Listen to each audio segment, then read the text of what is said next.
요즘 지옥에 대한 설교를 들어본 게 언제였죠? 많은 목사들이 더 이상 지옥을 믿지 않아요.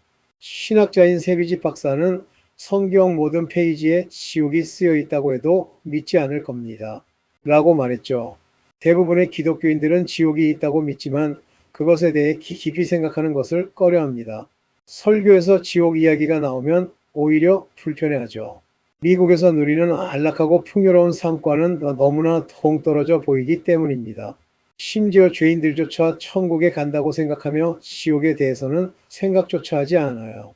사람들이 죄악 속에서 편안함을 느끼는 유일한 이유는 지옥에 대한 생각을 완전히 지워버리기 때문입니다. 마약 중독자였던 저는 언젠가 환각 상태에서 죽어서 천국에 가는 꿈을 꿨습니다. 신이 제가 마약 중독자라는 것을 알고 저를 마약 중독자들의 천국으로 보냈죠. 그곳에 도착하니 산 위에 앉아 있었는데 눈앞에 아름다운 하얀 가루가 산처럼 펼쳐져 있었고 헤로인 가루와 수천 개의 주사 바늘이 있었다고 합니다. 눈이 닿는 곳까지. 그리고 이 헤로인 산기슭에는 이 마약을 제조하는데 쓸 불과 물이 있는 영원한 호수가 있었다. 영원토록 나는 내 혈관에 헤로인을 주입했고 그 더미는 결코 줄어들지 않았다. 그는 그곳이 천국이라고 내가 갈 곳이라고 말했다. 그는 뉴욕 거리나 미국 어디에서든 마약 중독자가 아니라고 생각하지 않는다. 지옥에 대한 생각은 잠시 접어두고 어떻게든 천국에 갈 거라고 반드시 해낼 거라고 생각한다. 요즘 사람들은 신에게 진노가 있다고 믿지 않는다. 신은 온통 사랑뿐이고 온화하고 온화하며 누구도 고통받게 하지 않을 거라고 생각한다. 이는 이 세대가 신에 대한 두려움을 잃었기 때문이다. 예레미야 선지자는 너희가 주 너희 하나님을 버렸으니 이는 너희 속에 여호와를 경외하는 마음이 없기 때문이라고 외쳤다. 이사야는 어찌하여 너희 마음이 하나님을 경외하는데 완악해졌느냐? 너희 마음이 하나님을 경외하는데 완악해졌으므로 너희가 죄를 짓는 것이니라라고 외쳤다. 시편 기자도 마찬가지다. 더 중요한 것은 그는 죄가 악인의 마음 깊숙이 숨어들어 영원히 악행을 부추긴다고 말했습니다. 그들은 하나님을 두려워하지 않아 죄를 짓지 않습니다. 시편 36편 1절에 따르면 그들은 하나님을 두려워하지 않아 죄를 짓는 것을 막지 못합니다. 이제 한 세대가 하나님에 대한 두려움을 잃으면 어떤 일이 일어나는지 보여드리겠습니다. 그 결과는 끔찍합니다. 저희 단체는 청소년 연구재단에 한해서 해안까지라는 프로그램을 후원하고 있으며 최근 42개 주에서 1년간의 연구 프로그램을 완료했습니다. 이 프로그램에는 젊은이들과 대학생, 10대 청소년, 부유층과 빈곤층, 도시지역 주민, 모든 경제 및 사회 계층이 포함되었습니다. 이제 충격적인 결과를 접하실 준비를 하십시오. 갤럽 여론조사는 1200명을 대상으로 하지만 저희는 매 조사마다 3000명을 대상으로 합니다. 만약 이를 5만 명으로 늘린다고 해도 결과는 동일할 것입니다. 자, 잘 들어보십시오. 젊은이들의 84%가 술을 마시고 52.7%가 담배를 피우고 52.2%가 마약을 사용하며 66%가 마약을 사용합니다. 인터뷰에 응한 젊은이들의 3분의 2가 결혼 허가증 없이 동거하는 것을 결혼보다 선호한다고 답했습니다. 정말 놀라운 사실은 미국 전역 42개 주에서 3,000명의 젊은이들을 인터뷰했는데 그중 마약, 성관계, 음주, 그리고 오컬트에 빠져 있다고 고백한 82%가 거듭난 기독교인이라고 주장했다는 것입니다. 제가 직접 읽어드리겠습니다. 미시시피 출신의 15세 소녀는 마약, 흡연, 음주, 그리고 온갖 성행위를 한다고 합니다. 그의 말을 인용하자면 거듭난 것은 제 인생에서 최고의 경험입니다.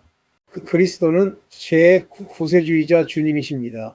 텍사스주 포트워스 출신의 19세 소녀는 흡연, 음주, 마약, 그리고 온갖 성행위를 한다고 합니다. 예수님이 저를 위해 죽으시고 지옥에서 구원해 주셔서 감사합니다. 포트로더데일 출신의 19세 소녀는 흡연, 음주, 마약, 그리고 성관계를 한다고 합니다. 그는 인생에서 가장 중요한 세 가지는 여자, 성관계, 그리고 돈이라고 말했습니다.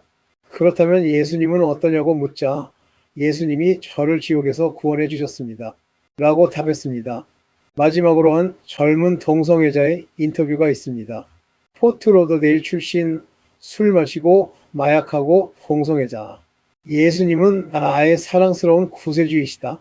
미시시피 출신 16살 소녀, 오컬트에 심취해 있고 담배 피우고 술 마시고 마약을 한다.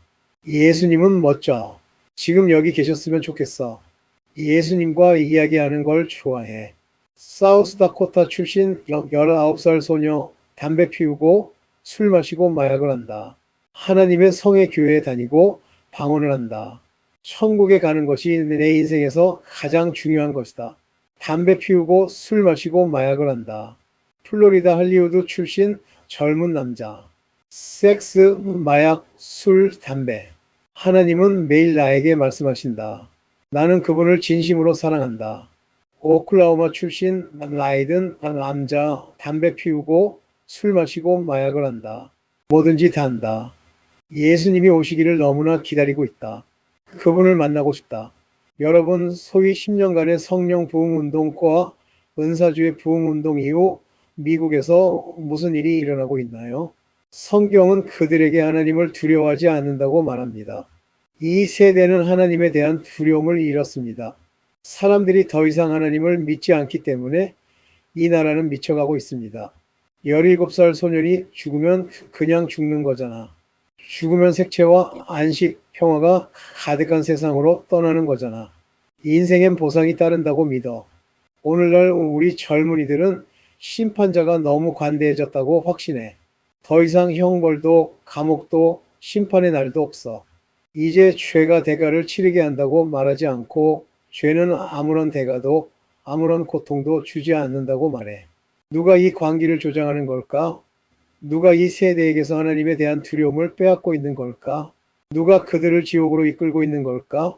나는 지금 이 자리에서 믿음을 잃고 복음을 전하는 자들을 비난한다. 신앙을 잃었으면서도 여전히 강단 뒤에서 복음을 전하는 자들을. 자, 여러분 잘 들어보세요. 아직 시작도 안 했지만 다시는 이곳에 초대받지 못할지도 몰라. 하지만 지금 당장 총을 장전할 거야. 잠깐만, 나는 목사들을 때리고 다니는 그런 전도자가 아니야. 그들은 집사들에게서 충분히 벌을 받고 있어. 나는 그런 걸 믿지 않아. 그리고 우리는 이곳에는 경건한 설교자들도 있고 하나님의 훌륭한 종들도 많지만 이 도시뿐 아니라 모든 도시에는 양의 탈을 쓴 타락한 늑대들이 많습니다. 믿음을 잃은 이 설교자들은 마약상과 음란물, 유포자들을 모두 합친 것보다 더 많은 아이들을 지옥으로 보내고 있습니다. 예레미야 선지자는 당대의 거짓 설교자들 때문에 마음이 아팠습니다. 그는 이 사람들 때문에 내 마음이 상하고 내 뼈가 떨리고 술 취한 사람처럼 비틀거린다. 나는 예루살렘의 선지자들에게서 끔찍한 것을 보았다.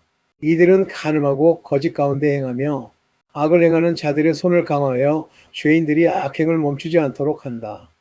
그들은 내게 소돔과 고모라와 같다. 라고 말했습니다. 예루살렘의 타락한 제사장들과 선지자들은 사람들의 죄를 부추겼습니다. 왜냐하면 그들 자신의 마음에도 죄가 있었기 때문입니다. 예레미야는 거룩한 분노로 그들을 신랄하게 질책했습니다. 여호와께서 이렇게 말씀하셨다. 들으라. 이 예언자들의 말에 귀 기울이지 마십시오. 그들은 당신을 교만하게 만듭니다. 그들은 주님을 대변하는 것이 아니라 자기 마음에서 우러나오는 말을 합니다. 예레미야는 악한 설교자들이 악한 신도들을 만들어낸다고 말했습니다. 악한 설교자들은 악한 사람들을 만들어냅니다. 그렇습니다. 그들은 자기 마음의 속임수로 예언하는 자들, 즉 예언자들입니다. 그들은 내 백성으로 하여금 내 이름을 잊게 하고 서로의 메시지를 훔칩니다. 나는 이 예언자들을 보내지도 않았고 그들에게 말하지도 않았습니다.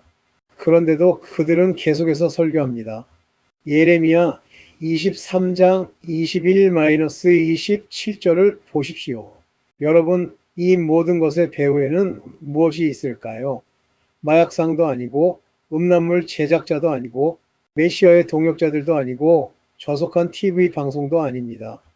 그들은 하나님을 믿지 않는 설교자들의 부추김을 받고 있습니다.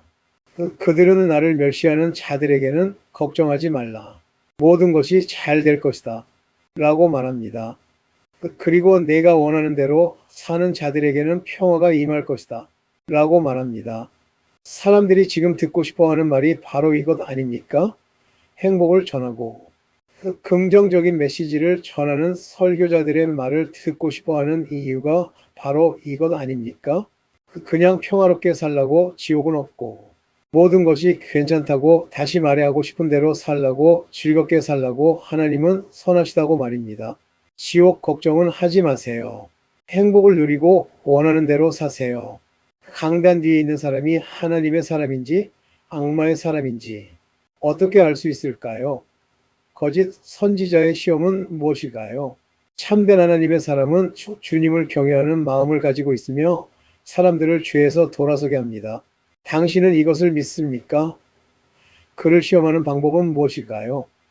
그는 사람들의 마음을 죄에서 돌아서게 하도록 고안된 복음을 전하고 있습니까? 성경을 들어보세요. 주님께서 말씀하시기를 만일 그들이 내 백성이라면 내 백성을 악한 길에서 돌아서게 하려고 애썼을 것이다. 예레미야 2322 만일 그들이 내 백성이라면 내 설교자라면 내 백성을 악한 길에서 돌아서게 하려고 애썼을 것이다. 이것이 바로 시험입니다. 참된 하나님의 사람은 강단에서 가볍게 말하지 않습니다. 사람들이 죽어 지옥에 갈 때 웃을 수 있는 광대가 아닙니다. 예레미야는 그들에 대해 이렇게 말했습니다. 그들은 거짓말과 가볍게 말하므로 내 백성을 잘못된 길로 인도한다. 그들은 내 백성에게 아무 말도 하지 않는다. 당신은 강단에서 팝호프처럼 말하는 저를 보셨을 겁니다. 제가 보여드리겠습니다. 사람들을 지옥으로 저주하는 당신, 코미디와 행복만 설교하는 목사는 그 누구도 죄에서 돌아서게 할 수 없습니다. 다행히 성령께서 전국 곳곳에서 거룩한 사람들을 일으키고 계십니다. 저는 지금 이러한 변화를 목격하고 있습니다. 점점 더 많은 목사들이 회당과 제단 사이에서 눈물을 흘리고 있습니다. 점점 더 많은 사람들이 골프채를 내려놓고 있습니다. 저도 그런 변화를 반대하는 것은 아닙니다. 하지만 세상이 멸망하고 지옥으로 향하는 이 시대에 우리는 주일 아침에 필요하다면 밤새 무릎을 꿇고 기도하며 강단에 올라 주께서 이렇게 말씀하셨다라고 선포하고 모든 청중이 그 말씀을 깨닫는 사람들이 필요합니다. 요즘은 그런 교회를 찾기가 어렵습니다. 다행히 몇몇 교회가 있습니다. 이제는 죄에 대한 확신의 힘을 느낄 수 있는 교회, 사람들이 죄악 속에서 잠들기를 좋아하는 대신 자신의 죄를 깨닫는 교회를 찾을 수 있습니다.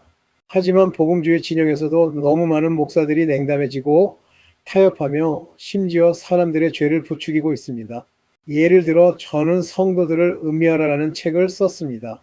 저는 그런 생각을 하는 사람들을 강하게 비판했습니다. 그들은 방언을 하고 스카치 위스키를 마시며 술에 절인 방언을 할 수 있다고? 난 그런 거 안 믿어. 난 지금 카리스마적인 경험을 하고 있어. 아니, 카리스마적이라는 단어는 별로 안 좋아해. 천식환자나 질병 이름처럼 들리잖아. 하지만 난 이런 경험을 했고 그건 정말 아름답고 경건한 경험이야. 그런데 여러분, 한 가지 말씀드리고 싶은 게 있어요. 만약 여러분이 혀를 성령 세례를 받도록 내어주었다고 자랑할 거라면 혀를 물에 담그거나 담배처럼 피우면 안 돼요. 난 한 모금씩 마시기라는 책을 썼는데 누가 나한테 가장 많은 비판 편지를 썼는지 알아? 10페이지 분량의 비판 편지가 목사들에 대한 거야. 내가 받은 비난 편지와 욕설 편지가 모든 죄수들이 받은 편지를 합친 것보다 더 많아. 데이브 형제는 율법주의적이고 근본주의적인 선행주의자야. 마약이나 해. 그게 뭔지 알아? 그건 액체가 아니잖아. 어쨌든 지금 미국에서 동성애자들을 받아들이자는 움직임을 주도하는 사람은 누구야? 누가 동성애자들이 자신들의 정체성을 자랑스러워해야 한다고 주장하는 거야? 누가 동성애자들을 받아들이자고 하는 거야? 그들을 목사로 임명하라. 지금 아랍 땅으로 날아가 유대인 학살자. 아라파트와 포옹하는 자는 누구인가? 내 형제자매여. 그들은 양의 탈을 쓴 늑대들이다. 그들은 성경을 모른다. 나는 믿음이 없고 악한 마음을 가진 목사들을 위해 지옥의 별도의 구역이 있을 것이라고 믿는다. 이 세대를 파멸로 이끈 자들을 위해 말이다. 강간범, 동성애자, 알코올 중독자, 마약 중독자들을 위한 지옥이 얼마나 뜨거울지 말하지 마라. 사람들을 잘못된 길로 이끈 자들을 위한 지옥은 그보다 훨씬 더 뜨거울 것이다. 히틀러가 유대인들을 학살한 것을 생각해 보라. 하지만 강단에 서서 사람들의 죄를 책망하지 않고 사람들을 잠들게 하고 그들이 지옥으로 떠내려가는 동안 휘리를 부는 목사를 생각해 보라. 그들에게는 별도의 구역이 있을 것이다. 차라리 맷돌을 목에 걸고 지옥에 던져지는 것이 낫지. 그들이 지옥의 어린아이들 중 하나라도 거스르면 안 된다. 지금 많은 부모님들이 아멘, 데이브 형제, 저 목사들에게 한 방 먹여주세요. 라고 외치는 소리가 들린다. 자, 부모님들께 할 말이 있다. 타락한 설교자들만큼이나 이 세대를 지옥으로 보낸 죄가 있습니다. 부모들이 우리 아이들이 학교에서 기도를 없애서 잘못됐어. 학교가 너무 관대해. 아이들을 제대로 훈육하지 않아. 이제 아이들은 살인도 저지르고 존경심도 없어. 교사들이 잘못이야. 내 아이는 나빴지만 다른 새 아이는 착해. 그냥 한 명 문제였을 뿐이야. 기본적으로 나쁜 아이였어. 악한 친구들에게 이끌린 거야. 친구들이 그랬어. 학교가 그랬어. 라고 말하는 것을 들어보셨습니까? 성경에 이렇게 나와 있습니다. 그들의 조상의 죄악 때문에 자녀들을 위하여 도살을 준비하라. 왜 이 도살이 그들의 조상의 죄악 때문일까요? 이사야 14장 21절에 이렇게 나와 있습니다. 왜 젊은이들이 마약, 술, 그리고 성에 빠져 파멸하는 것일까요? 그들의 부모의 죄악 때문입니다. 불경건한 자의 자녀는 항상 부모보다 더 악합니다. 예레미야가 말했습니다. 너희 조상들은 나를 버렸고 내 율법을 지키지 아니하였도다. 너희는 하나님의 말씀을 전하면서 자녀들의 말을 전하지만 너희는 너희 조상보다 더 악한 일을 행하였도다. 너희 마음속 상상력만 앞세우고 내 말을 듣지 않는구나. 너희는 이제 너희 아버지보다 더 악한 짓을 하고 있다. 하나님께서 모세에게 십계명을 주실 때 이렇게 말씀하셨다. 너희는 백성에게 이렇게 말하여라. 나 여호와 너희 하나님은 질투하는 하나님이라. 나를 미워하는 자의 죄를 그 자손 3, 4대까지 갚으리라. 그러나 나를 사랑하는 자에게는 1000대까지 자비를 베풀이라. 그러나 너희의 죄는 그 자손 3, 4대까지 갚으리라. 여러분, 지금 우리는 2세대 전의 불경건함에 직면해 있습니다. 우리는 지금 그 대가를 치르고 있습니다. 예수님은 악한 자녀들이 아버지의 악한 전통을 그대로 이어가고 있다고 가르치셨습니다. 뱀, 독사의 자식들, 악한 자들의 자식들아, 어찌 지옥의 심판을 피할 수 있겠느냐? 너희는 아버지의 발자취를 따라가고 있다. 너희는 그들의 악한 행실을 그대로 따라가고 있다. 예수님께서 오늘날 우리의 문제를 어떻게 정확히 짚어내시는지 아십니까? 여러분의 자녀들은 부모가 시작한 일을 마무리 짓고 있습니다. 저주하고 술 마시고 속이고 간음하는 부모들, 바로 그들이 이 악한 물결을 일으킨 것입니다. 지금의 미국은 부도덕의 나라입니다. 설교자들과 거짓 선지자들은 아이들이 죄를 짓도록 부추겼습니다.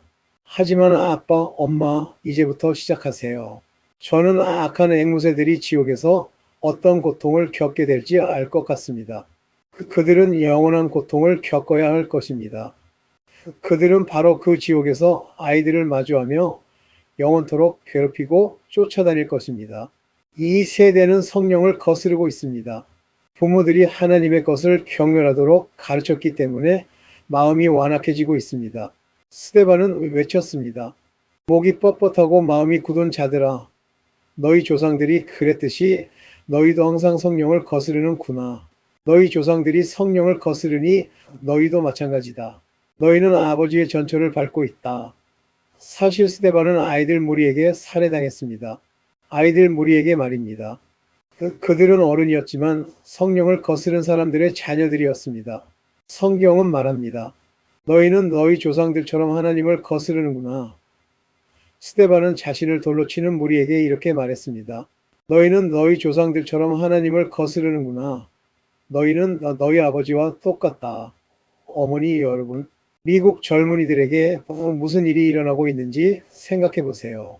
저는 몸서리치고 10년 후에는 어떤 일이 벌어질지 생각하면 등골이 오싹해집니다.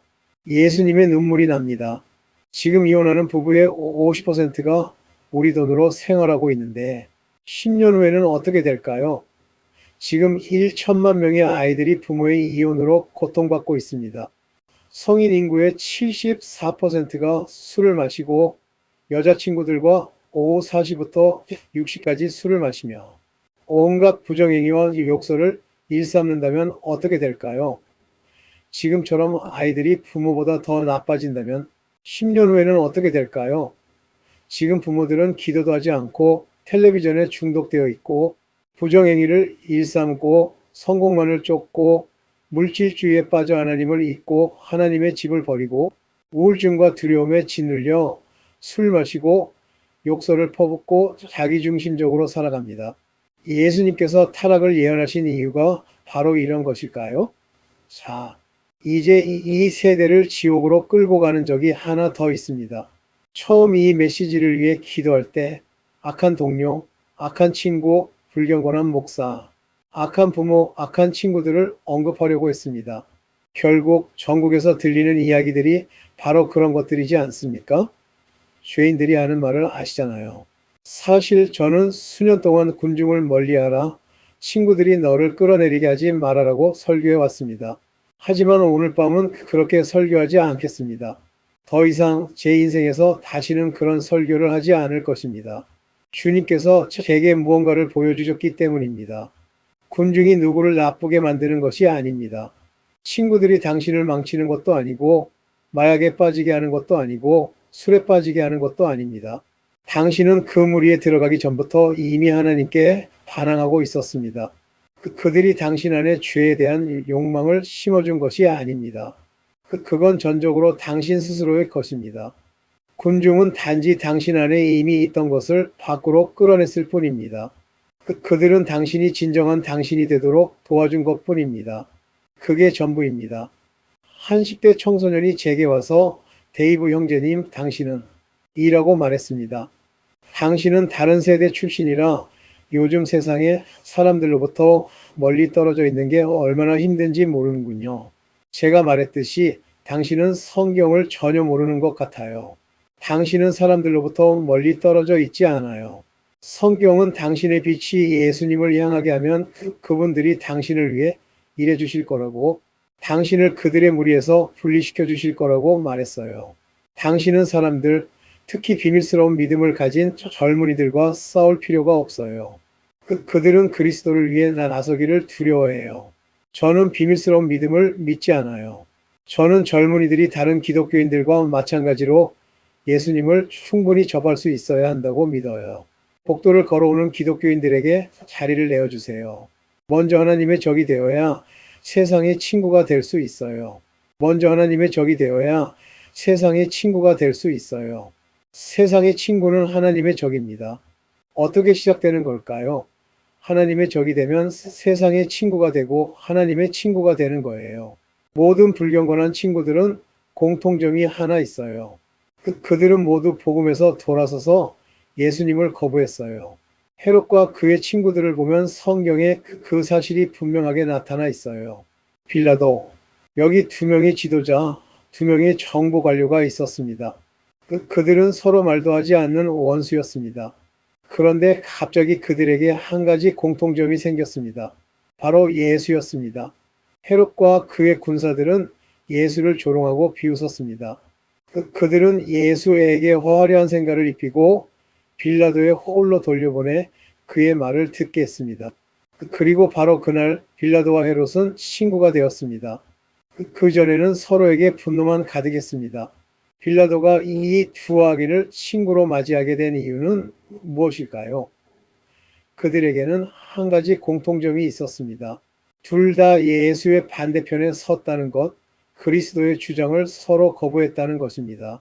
빌라도는 헤롯이 필요했고 헤롯도 빌라도가 필요했습니다. 왜냐하면 둘 다 예수가 하나님의 아들임을 알았고 그의 가르침을 들었고 그에게 엎드려 경배해야 한다는 것을 알았기 때문입니다. 그들은 알고 있었지만 그를 거부하고 물러섰습니다.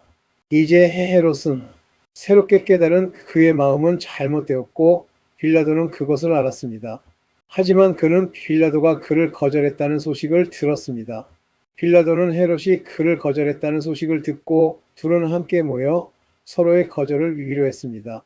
그들이 친구가 된 이유는 예수 그리스도를 거부했기 때문입니다. 군중 속에 있을 수 있는 유일한 길은 그곳에 가기 전에 예수의 모든 요구를 거부하는 것입니다.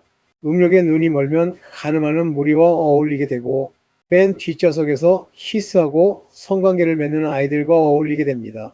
드라이브인 극장에서 누군가 당신을 이용한다고 해서 그것이 당신의 마음속에 있는 것이라고 생각하지 마십시오. 당신의 친구들은 당신 마음속에 있는 것을 비춥니다. 친구들이 당신을 끌어내리는 것이 아닙니다. 당신이 그들만큼이나 많은 사람들을 끌어내리고 있는 것입니다.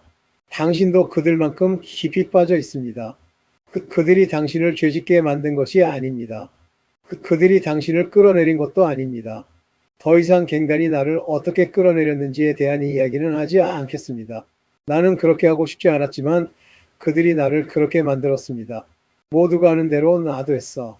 모두가 파티에 가니까 나도 파티에 갔지. 모두가 마리화나를 피우니까 나도 피웠어.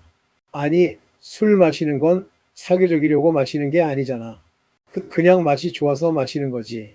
다른 사람들처럼 그냥 좋아하는 거야. 파티를 좋아하는 사람이니까 파티에 가는 거고. 들었어? 내가 발을 천천히 돌리게. 넌 파티를 좋아하는 사람이니까 파티에 가는 거야. 내가 널 알 수 있는 건 내가 어울리는 친구들 뿐이야. 이 애들처럼 나도 술 마시고 담배 피우고 욕하고 섹스하고 마약을 해도 예수 그리스도의 제자가 될 수 있다고 말하는 거예요? 내 성경에는 그렇게 안 나와 있어. 성경에는 아무도 두 주인을 섬길 수 없다고 나와 있어. 하나를 미워하고 다른 하나를 사랑하거나 하나를 붙들고 다른 하나를 경멸할 것이라고.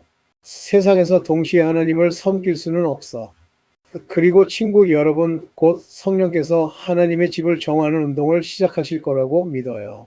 할리우드 유명인사들 중에 어느 날 밤에는 예수 클럽에 있다가 다음 날 밤에는 할리우드나 라스베가스 클럽에 가는 사람들은 진심으로 그리스도를 믿는다면 무릎을 꿇고 회개해야 할 것입니다. 설령 그것이 그들의 명성, 직업, 돈, 집, 땅을 잃는 대가라 할지라도 말입니다. 저는 그리스도께 나올 때 세상을 버려야 한다고 배웠습니다. 너무 크게 소리치고 싶지는 않지만 이 느낌이 너무 강렬해서 어쩔 수 없었습니다. 지옥으로 가는 길은 이제 더 이상 없습니다. 아무도 그냥 죽지 않습니다. 죽음은 인간에게 주어진 것입니다. 인간은 죽음을 원하고 그 후에는 심판이 있습니다. 여러분, 오늘 밤 저는 제가 생각하는 지옥에 대해 이야기하려고 합니다. 책에서 얻은 것이 아닙니다. 성령께서 오늘 밤 지옥을 너무나 생생하게 보여주시길 바랍니다. 이 건물에 있는 누구도 잊지 못할 것입니다. 우선 지옥은 사람을 위해 만들어진 것이 아닙니다. 성경은 지옥이 악마와 그의 천사들을 위해 준비되었다고 말합니다. 하나님은 그 누구도 멸망하여 지옥에 가는 것을 원하지 않으셨습니다. 단 한 사람도요. 사실 지옥에 가려면 스스로 그곳으로 가는 길을 불러야 합니다. 성령과 말씀을 통해 싸워야 합니다.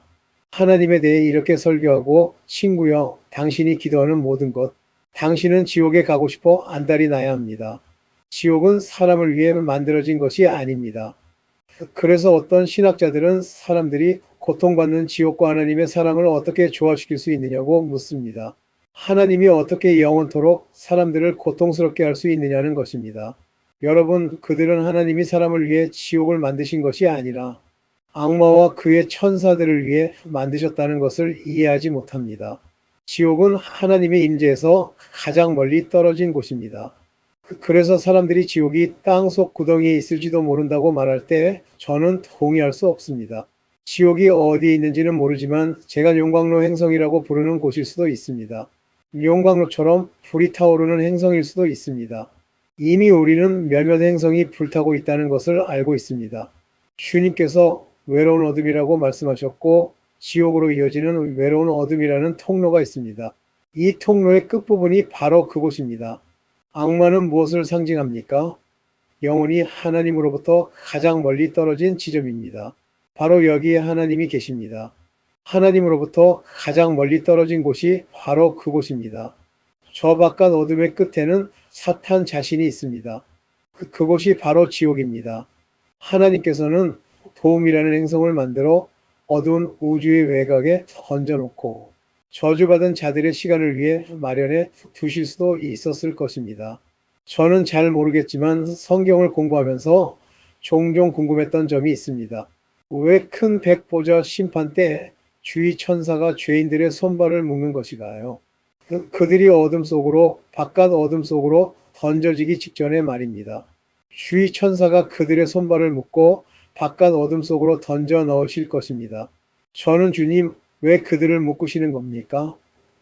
그들은 지옥에 갈 텐데 왜 굳이 묶으시는 겁니까? 라고 물었습니다. 이제 저는 그 이유를 알았습니다. 어떤 파렴치한 사업가들이 아프리카 심장부로 가서 흑인들을 미국으로 데려와 경매대에 올려 손발을 묶고 노예로 팔았던 것과 같은 이유입니다. 모든 악마의 노예들은 사슬에 묶여 있습니다.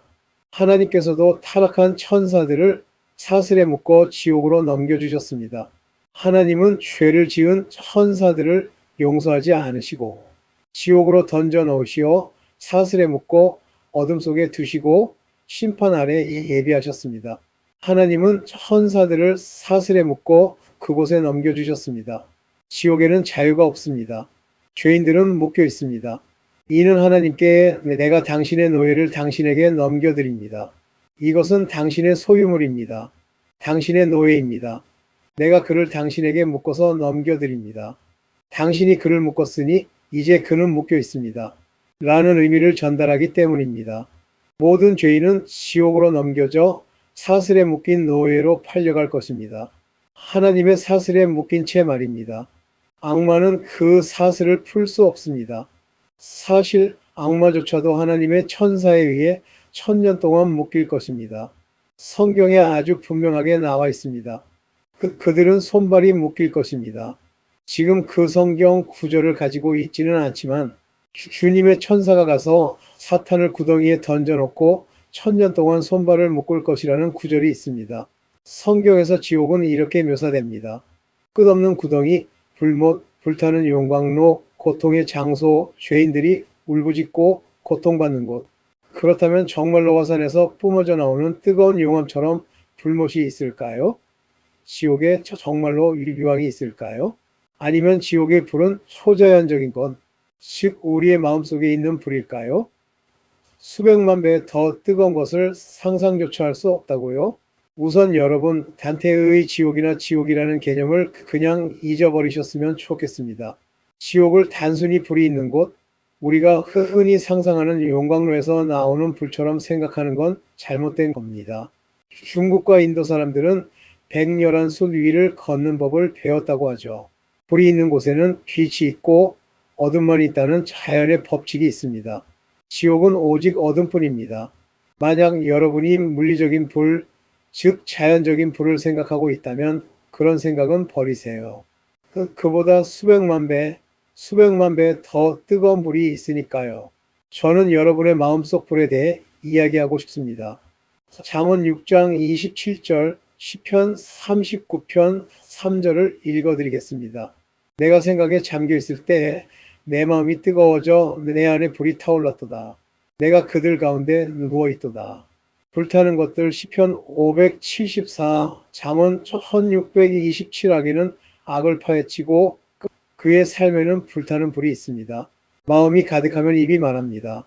불은 마음에 있고 생각에 있고 양심에 있습니다. 더 읽어드리겠습니다. 시기는 무덤처럼 잔인합니다. 그 숯불은 매우 뜨거운 불꽃을 내는 숯불과 같습니다. 마음에서 나오는 것은 무엇입니까? 시기의 영입니다. 숯불은 매우 뜨거운 불꽃을 내는 숯불과 같습니다. 아래도 아니고 위도 아니고 바로 여기입니다. 악은 맹렬한 불처럼 타오릅니다. 악은 맹렬한 불처럼 타오릅니다. 여호와의 숨결은 유황 시냇물과 같습니다. 이사야 3033. 이것은 실제로 나귀가 떨어진다는 의미가 아닙니다. 그는 하나님의 숨결이 뜨거운 용암과 같다는 더 강력한 의미를 보여주려고 하는 것입니다. 내가 너희에게 말한다. 저는 지옥이 이 땅에서 불붙는다고 믿습니다. 모든 죄인은 지옥에 가기 전에 지옥의 불씨를 스스로 지핍니다. 보십시오. 불을 피우는 자들아, 너희 자신을 불씨로 둘러싸라. 너희가 지핀 불씨 속으로 너희가 걸어가라. 그러나 너희가 악 가운데 누우면 슬픔 가운데 누우게 될 것이다. 불은 너희 자신의 악으로 지핀 불씨이다. 하나님께서 악인들을 내려다보시며 말씀하셨습니다. 이 악인들은 내 코 속의 연기 같으니라. 온종일 타오르는 불과 같도다. 하나님께서는 지금도 내려다보시며 지옥의 불이 타오르는 것을 보고 계십니다. 지금 이 강당에 있는 모든 사람들의 마음과 생각 속에서 타오르는 불을 보고 계십니다. 예수님께서 말씀하셨습니다. 불과 혀, 바로 혀가. 야고보는 이렇게 말했습니다. 혀는 물의 세계입니다. 온 몸을 더럽히고 불태웁니다. 자연의 섭리이며 지옥의 불입니다. 야고보의 말을 들으셨습니까? 지옥의 불이 너희 마음속에 있고 너희 혀에서 나오고 너희가 하는 말, 너희가 하나님의 아들을 부인한 고백, 너희의 악행에서 나옵니다. 하나님이 당신을 지옥으로 보내는 게 아닙니다. 당신 스스로 지옥으로 가는 겁니다. 지금 당장 지옥 한가운데를 걷고 있는 겁니다. 믿기 힘들겠지만 그는 이미 저주받았습니다. 예수님은 지옥은 벌레가 절대 죽지 않고 불이 절대 꺼지지 않는 곳이라고 경고하셨습니다. 그렇다면 그 벌레는 무엇을 의미할까요? 절대 죽지 않는 벌레는 무엇일까요? 바로 기억, 양심입니다.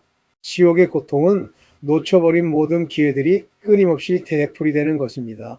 심지어 마귀와 짐승, 거짓 선지자도 이 벌레에게 고통받을 것입니다. 마귀는 짐승과 거짓 선지자가 있는 불과 유황의 못에 던져졌고 그들은 밤낮으로 영원히 고통받을 것입니다. 마귀조차도 불못에서 고통받을 것입니다. 여러분 성경에서 불못이 무엇을 의미하는지 생각해 본 적이 있습니까? 아브라함에게는 바다의 모래알 같은 씨앗이 약속되었습니다. 유다서는 악인들은 바다나 호수의 거센 파도와 같다고 말했습니다. 그들은 스스로 수치를 만들어내고 영원히 칠흑 같은 어둠 속에 갇힌 방황하는 별과 같다고 했습니다. 그것은 저주받은 인류의 바다입니다. 그것은 잃어버린 사람들의 호수입니다. 그것은 불타는 호수입니다. 그들 각자의 마음속에는 불이 타오르고 있습니다. 그것은 불길의 고리입니다. 아브라함의 자손은 바다와 같았습니다. 선지자 유다는 그것들을 바다의 사나운 파도라고 말합니다. 보세요. 이 사나운 파도, 가슴 속에 불이 타오르는 분노한 사람들의 호수가 바로 그것입니다. 아브라함은 지옥에서 그를 부르는 부자에게 무엇이라고 말했습니까? 아브라함은 그에게 말했습니다. 아들아, 기억하라. 너는 살아생전에 좋은 것을 받았고 나사로는 나쁜 것을 받았지만 이제 그는 위로를 받고 너는 고통을 받는다. 자, 아브라함이 묘사하는 고통은 무엇일까요? 기억하라. 내가 가졌던 모든 것을 기억하라. 내가 놓쳐버린 기회들을 기억하라. 너에게는 많은 기회가 있었고 나사로도 그랬다. 아브라함이 묘사하는 고통은 무엇일까요? 바로 기억입니다. 저는 그것을 순간 재생이라고 부릅니다. 여러분, 저는 이제 여러분과 진솔한 대화를 나누고 싶습니다. 어떤 사람들은 이렇게 말하는 것을 듣습니다. 다윈, 내가 받는 모든 지옥은 지옥으로 가는 것이 맞다고 생각한다. 제가 있는 이 지구, 혹시 내가 지옥에 있다라는 말 들어보셨나요? 아니요. 그리스도의 크고 흰 보좌 앞에 서기 전까지는 지옥에 가본 게 아닙니다. 심판자는 예수 그리스도이시지 아버지가 아닙니다. 아버지는 아무도 심판하지 않으시고 모든 심판을 아들 예수 그리스도께 맡기셨습니다. 심판자는 그리스도이십니다. 심판의 책이 펼쳐지기 전까지는 지옥에 가본 게 아닙니다. 저는 그 책에 모든 것이 담겨 있다는 것을 알고 있습니다. 예전에는 이렇게 생각했죠. 1월 15일에 간음했네. 4월 7일에 하나님의 이름을 55번이나 저주했네. 소득세를 탈세했네. 육체에 추악하고 더러운 모든 죄를 지었네. 하지만 여러분, 심판의 책이 펼쳐지고 여러분은 심판을 받게 될 겁니다. 심판은 대략 이렇게 될 겁니다. 1월 7일 당신은 텔레비전을 보고 있었네. 지미 로빈슨이나 빌리 그레이엄 같은 전도사의 설교를 들었네. 하지만 당신은 그것을 거절했네. 이날 당신은 아내나 가족과 함께 교회에 갔네. 당신은 절을 거절했네. 이날 당신은 차를 몰고 가고 있었네. 일에 몰두하며 우울함을 느낄 때 성령께서 당신에게 보내시어 그리스도가 필요하다고 말씀하셨습니다. 하지만 당신은 거부했습니다. 친구의 부름을 여기 그리고 당신에게 주어진 모든 기회를 거부했습니다. 당신은 그 모든 기회를 놓쳤습니다. 당신을 진정으로 파멸시키는 죄는 예수 그리스도의 사랑을 거부한 것입니다. 저는 하나님이 단지 당신이 담배를 피우거나 술을 마시는 것에만 관심이 있다고 믿을 수 없습니다. 물론 그런 것들도 저주받을 만한 것이지만 당신을 지옥으로 보내는 것은 예수님이 팔을 벌려 당신을 사랑하시고 부르셨다는 사실입니다. 예수님은 내가 너를 불렀다. 내가 너를 불렀다. 내가 너를 불렀다라고 말씀하셨습니다. 하지만 당신은 아니요라고 말했습니다. 당신은 계속해서 아니요라고 말했습니다. 당신은 그 사실을 직면하기 전까지는 지옥에 가본 적이 없습니다. 손발이 묶여 지옥에 가기 전에 성령께서 당신의 마음에 그 기회들을 아주 강하게 심어주실 것입니다. 그때 불이 시작되고 결코 꺼지지 않습니다. 그것은 죽지 않는 벌레입니다. 그 벌레는 변할 것입니다. 당신은 손발이 묶여 심연이라고 불리는 뻥 뚫린 구멍, 바깥 어둠이라고 불리는 곳을 마주하기 전까지는 지옥에 가본 적이 없습니다. 하나님의 임재에서 점점 더 멀어져 마침내 한쪽에는 적그리스도, 다른 한쪽에는 짐승인 악마와 마주하게 될 때까지는 지옥에 가본 것이 아닙니다. 악마는 당신의 영혼을 차지하려 합니다. 자, 여러분, 제가 생각하는 지옥의 모습을 말씀드리겠습니다. 저는 하나님이 악인의 죽음을 기뻐하신다고 생각하지 않습니다. 성경은 하나님이 악인의 죽음을 기뻐하지 않으신다고 말합니다. 어떤 사람들은 하나님이 영원토록 보좌에 앉아 사람들이 지옥에서 고통받는 것을 보며 기뻐하고 즐거워하실 거라고 생각합니다. 하지만 아닙니다. 사람들은 하나님의 사랑, 예수 그리스도의 사랑, 그리고 놓쳐버린 모든 기회에 대한 기억 때문에 고통받을 것입니다. 그것은 하나님의 마음을 슬프게 하고 그분을 괴롭힐 것입니다. 하나님은 어떤 죄인도 적대시하지 않으십니다. 그분의 사랑은 모든 사람에게 뻗어 있습니다. 저는 지옥에 대해 이야기하고 있지만 여러분에게 사랑으로 이야기하는 것입니다. 그것이 바로 예수님이 원하시는 것입니다. 자, 여러분, 제가 생각하는 지옥의 모습은 이렇습니다. 여기 텍사스 포트워스 출신의 남편이 있습니다. 오늘 밤 여기 있는 이 남편은 언젠가 저를 떠나겠다고 말할 겁니다. 다른 때에는 아무것도 느끼지 못했다고 말하면서요. 그는 마음을 굳게 먹었습니다. 빌리 그레이엄, 제임스 로빈슨, 렉스 원바드의 설교를 들었고 복음에 흠뻑 젖었습니다. 아내와 친구들도 수없이 그에게 복음을 전했습니다. 그는 오늘 밤 저를 떠나겠지만 언젠가 형제여, 당신은 악마와 마주하게 될 것이고 지옥에 가게 될 겁니다. 저는 당신이 살 냄새가 진동하는 뜨거운 용암 속에 있는 것을 바라지 않습니다. 그건 충분히 가혹하지 않습니다. 제 영혼을 공포에 떨게 하는 불에 대해 이야기해 드리겠습니다. 말하기조차 싫을 정도로 제 마음조차 두렵습니다. 제가 그에 대해 수없이 이야기했지만 그는 지옥에 있습니다. 그는 사탄, 인류의 모든 마약, 모든 변태, 모든 더러움, 모든 추악함을 보게 될 것입니다. 그는 여기 서서 젠장, 난 길을 잃었어, 저주받았어, 지옥에 있어 라고 말했다. 그때 갑자기 그의 양심이 뒤틀리기 시작했다. 그는 지옥에 있는 듯한 고통을 느끼고 있었다.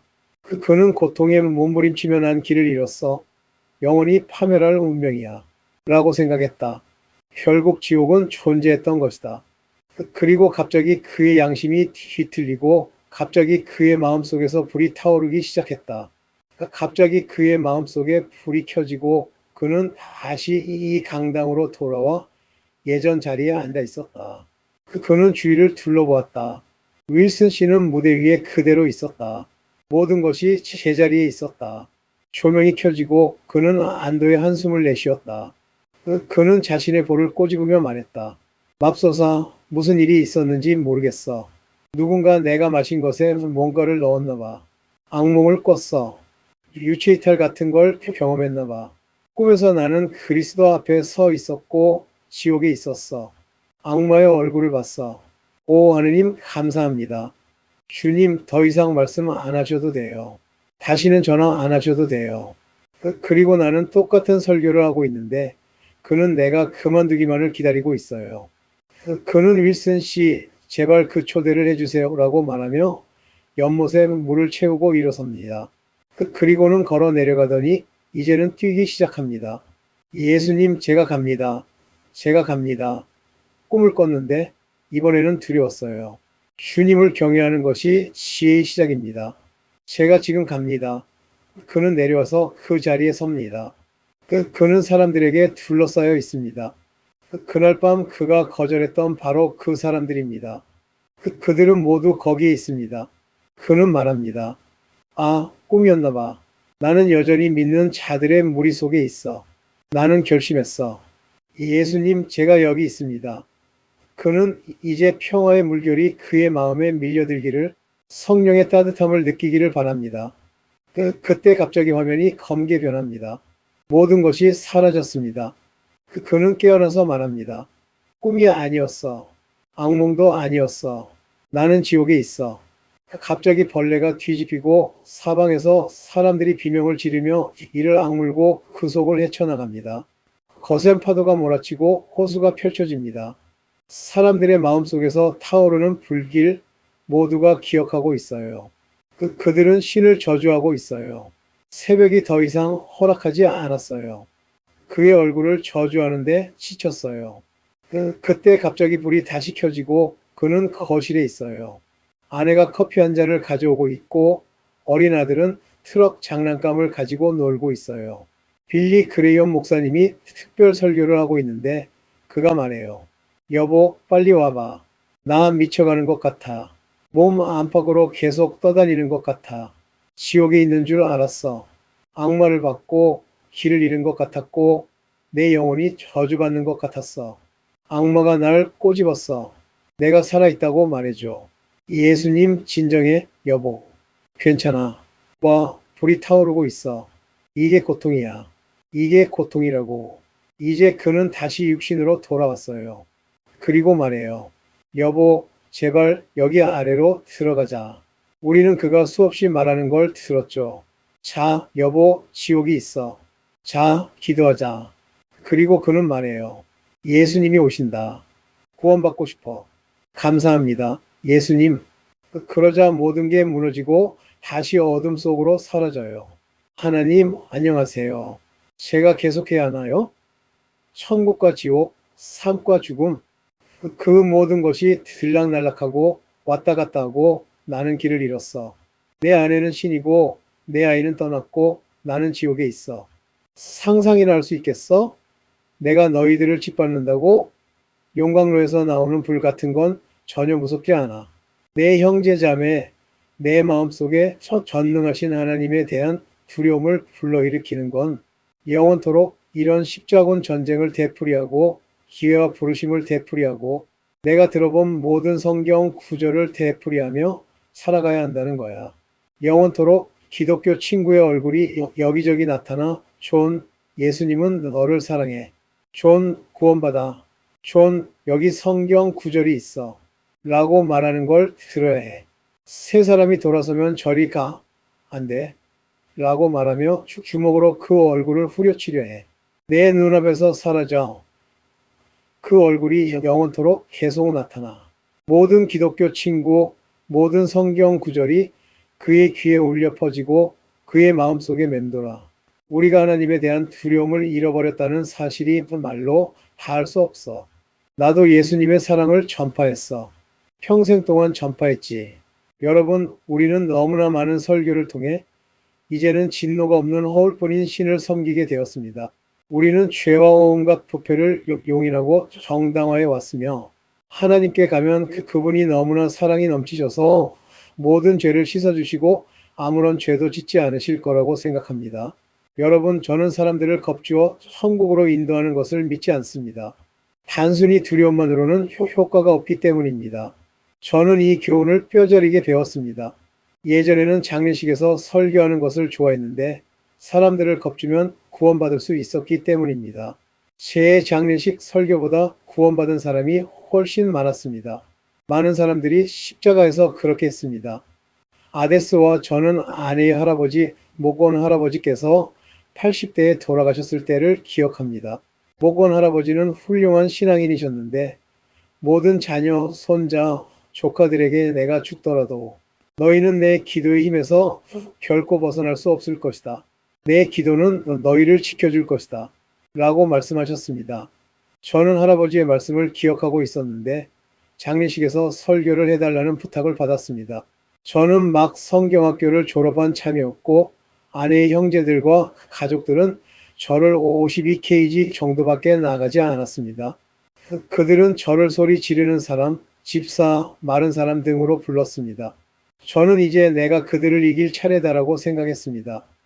그때는 정말 좋은 시절이었습니다. 관이 열려 있었고 저는 무대 위에 올라가 할아버지의 시신을 바라보았습니다. 그리고 가족들이 모두 모여 있었습니다. 저는 지옥불과 유황에 대해 설교하기 시작했습니다. 그들은 정장을 입은 채 주저앉기 시작했고 저는 이제 그만해. 내가 할 차례다. 라고 말했습니다. 그리고는 이제 내가 너희에게 초대장을 보냈으니 일어나서 할아버지의 관 앞에 무릎을 꿇으라. 라고 외쳤습니다. 할아버지가 지금 당장 일어나서 뼈만 남은 손가락으로 네 얼굴을 가리키며 어서 와, 내가 말했잖아. 도망가지 못할 거라고 라고 말할 거야. 아수라장이 벌어졌지. 사람들이 얼마나 달려왔는지 몰라. 할아버지가 일어나서 어서 와, 데이비드, 어서 와, 레이, 어서 와 라고 외치는 걸 봤거든. 그들은 울부짖고 통곡했어. 난 거기 서서 얘들아, 내가 얘들을 모두 구원할 거야 라고 말했지. 다음날 그들은 내게 말도 걸지 않았어. 모두 화가 나 있었고 아무것도 못했어. 내가 그들을 겁줬던 거야. 다시는 그러면 안 돼. 난 너희를 겁주려는 게 아니야. 내가 생각하는 지옥의 생생한 모습을 그려내려는 것뿐이야. 여호와를 경외하는 것이 모든 지혜의 시작이야. 자, 여러분, 오늘 밤 우리 모두 하나님을 붙잡아야 해. 어떤 사람들은 마땅히 살아야 할 곳에서 살지 않고 있어. 너희도 알잖아. 어떤 사람들은 너무 오랫동안 죄악과 장난을 쳐왔고 어떤 사람들은 주님과 너무 멀리 떨어져 있었지. 오늘 밤 마음을 열어봐. 예수님, 당신의 사랑을 느껴요. 당신은 제가 저주받기를 원하지 않으시는 걸 알아요. 당신은 저를 찾으러 오셨어요. 라고 말해봐. 저를 구원하러 오셨어요. 그게 아름다운 점이죠. 비록 하나님께 진노가 있지만 그분의 사랑은 그 진노보다 더 크답니다. 할렐루야. 오늘 밤 솔직해지라고 부탁드리고 싶어요. 설교를 마치기 전에 준비됐나요? 자, 당신의 삶에 드러난 죄가 있나요? 당신은 속임수를 쓰고 있나요? 주님, 당신은 제 마음을 아시잖아요. 언젠가 제가 돌아올게요. 언젠가 제가 완전히 돌아올게요. 라고 계속 말하고 있나요? 지금 여기 앉아 있는 당신, 데이비드, 저는 첫사랑을 떠났다는 걸 고백하지 못했어요. 한때 그의 불꽃이 제 영혼에 타올랐었는데, 저는 그를 사랑했어요. 그의 말씀은 제게 진실이었죠. 하지만 제게 무슨 일이 일어났는지 저는 첫사랑에게서 멀어지고 있어요.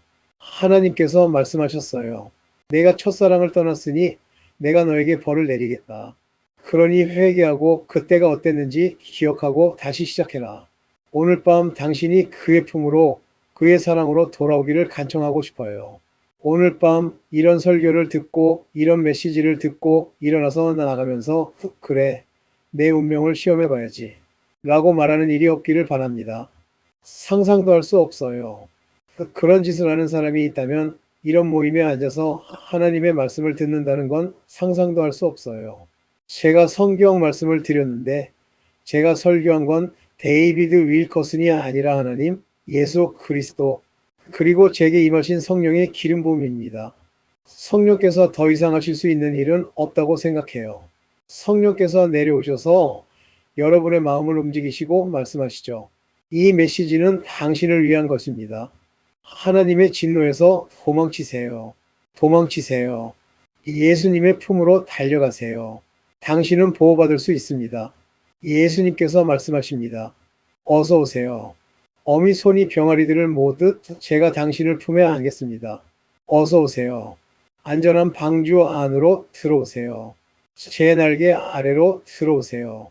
폭풍이 오고 있습니다. 종말이 오고 있습니다. 온갖 지옥이 쏟아져 나올 것입니다. 어서 오세요. 제 날개 아래로 들어오세요. 아무것도 당신을 해치지 못할 것입니다. 제가 당신을 지키고 보호하겠습니다. 자, 들어오세요. 여러분, 빨리 들어오시는 게 좋을 겁니다. 시간이 손가락 사이로 흘러가고 있습니다. 건물 안에 계신 모든 분들은 조용히 서 계십시오. 아무 소리도 내지 마십시오. 제발 아무 소리도 내지 마십시오. 괜찮아요? 이쪽을 봐주세요. 성령님이 이 방에 계신다고 믿으시나요? 저는 믿어요. 성령님이 여기 계시다고 믿어요. 성령님이 이끌어 주시지 않으면 예수님께 나아갈 수 없어요. 제가 성령님께 여러분을 이끌어 주시도록 기도할게요. 저는 이걸 끌림이라고 불러요. 여러분은 그 끌림을 느끼실 거예요. 달라스와 프레이즈가 예수님께로 오라를 부르러 올 거예요. 그들이 노래하는 동안 제가 오늘 기도할게요. 발코니석에서 일어나셔서 양쪽 중 한쪽으로 가세요. 그리고 벽에 붙어 있는 계단을 따라 뒷벽 쪽으로 내려오세요. 여기 1층에서는 이쪽으로도 올라오세요. 그리고 서서 커튼을 열어주세요. 제 뒤에 서주세요. 제가 기적 후의 빛 예배라고 부르는 시간을 가질 거예요. 여러분과 10분 정도 시간을 갖고 싶어요. 공개적으로는 말할 수 없는 몇 가지 이야기를 개인적으로 나누고 여러분에게 기적이 일어나도록 기도할게요. 여러분 중 일부는 결혼 생활, 가정, 그리고 삶 속에서 그것이 필요합니다. 젊은이, 기혼 부부, 손을 맞잡은 아버지, 어머니, 할아버지, 할머니 모두에게 말입니다. 여러분, 저는 더 이상 숫자를 세지 않습니다. 그건 아무 의미가 없으니까요. 더 이상 증명할 것도 없고 사람이 받을 수 있는 모든 명예를 누렸습니다. 제가 지금 관심 있는 것은 오직 여러분을 죄에서 돌이켜 하나님께로 인도하는 생사의 사명입니다. 오늘 밤 이 모임의 유일한 목적은 바로 그것입니다. 보세요. 이런 모임들이 아무 의미 없는 경우가 너무 많습니다. 그냥 사람들을 모아놓고 약간의 축복을 받고 나가는 거죠. 오늘 밤 그런 일이 일어나서는 안 됩니다. 이런 모임에는 분명한 목적이 있어야 합니다. 그렇지 않으면 시간 낭비일 뿐입니다. 제가 기도하는 동안 잠시 솔직하게 생각해 보세요. 예수님 저에게 말씀하시는 건가요? 제가 가식적이 되었나요? 아니면 95%에 속하는 사람인가요? 제가 뭔가를 억누르고 있었던 걸까요? 첫사랑을 잃어가고 있었던 걸까요? 정말 준비된 걸까요? 하나님으로부터 도망치고 있었던 걸까요? 너무 오랫동안 미뤄왔던 걸까요? 제가 기도하는 순간 여러분은 그 이끌림을 느낄 거예요. 제가 기도하는 바로 그 순간 자리에서 일어나세요. 필요하다면 친구와 함께 오세요. 어디에 있든 이쪽으로 와서 저를 바라보세요. 저기 뒤에서 저를 향해 돌아서세요. 우리는 바로 저기서 기적의 여운 예배를 드릴 거예요. 상담사는 필요 없어요. 오직 갈망하는 사람들, 다윗이 그의 사랑을 받아들이고 그의 진노를 피해 그의 품으로 달려가겠다고 말하는 사람들만 오세요.